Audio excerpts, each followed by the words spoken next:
Senator Lindsey Graham says he has little confidence the negotiations will end well. And Senator Graham joins us. Good evening, sir.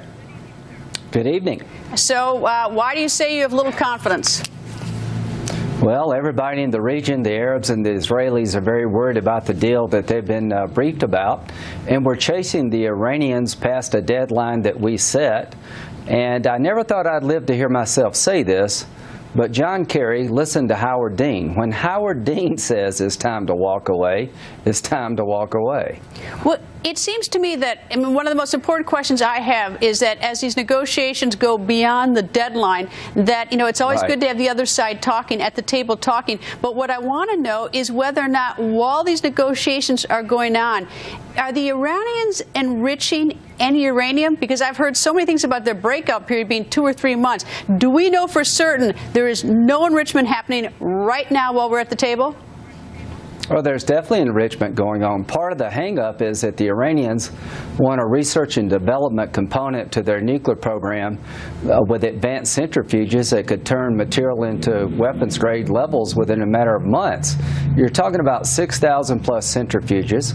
You're talking about giving the Iranians a capacity to go nuclear in terms of a bomb within a matter of months, not a year. And the whole goal of the negotiations a year and a half ago was to dismantle the Iranian nuclear program. Now the goal is to contain them within a year, and nobody in the region is going to feel safe with a deal like that. All right, so with us at the table, though, if they're still enriching, they have every incentive to keep us at the table just talking, because it's business as usual for them.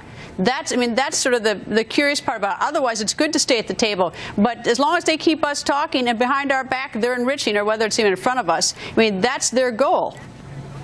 Well, I think their goal is to lock in a nuclear program that they can one day turn into a bomb with just a few months of breakout. This is North Korea in the making. The same people who are negotiating the Iranian deal also negotiated the North Korean deal, and you saw how that ended. When the Israelis and the Arabs tell you with one voice that the deal that we're contemplating here creates regional instability, we should listen.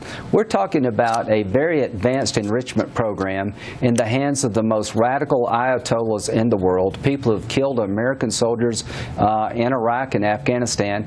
The Iranian regime has toppled 4 Arab capitals during the last year and a half, and we haven't mentioned that at all. So if I were John Kerry, I would walk away from the table and say sanctions are going to be reimposed, full-throated, and we're not coming back to the table to talk about your nuclear program until you stop destabilizing the regions. And then what do you think happens? If Secretary Kerry walked away from the table right now, if President Obama said deal's up, time's up, what happens then? Well, if you reimpose sanctions and you hang tough, they'll come back to the table. At the end of the day, the Iranians are going to keep playing us like a fiddle, try to extract more concessions. Everything's moved their way. If they don't believe we're going to use military force to stop a nuclear breakout, one day they're going to break out. So without the military option really on the table, you'll never get a good deal with the Iranians. I think they believe they're in a great spot. They've probably got division between the P5+1. The longer they negotiate, the more John Kerry gives in. That model has to give away to breaking away and telling the Iranians no more negotiations about your nuclear ambitions until you stop wreaking terror throughout the region. What do you think President Obama is thinking tonight? I think he wants a deal so bad he can't stand it. Ben Rhodes had said that a nuclear deal with Iran is equivalent to Obamacare on the domestic front. Here's what I think President Obama is thinking. I want to deal with the Iranians, and that will be my legacy, and he'll be disappointed if they walk away. At the end of the day, President Obama is negotiating against himself. The goal of dismantling their program has given away to try to contain them within a year. And here's what President Obama is about to do. He's about to lock in a nuclear program in the hands of the Ayatollahs that will make the Arabs go get their own bomb and put Israel in a bind so they may have to use military force. In trying to neuter the nuclear ambitions of the Iranians, he's about set in motion a nuclear arms race in the Mideast.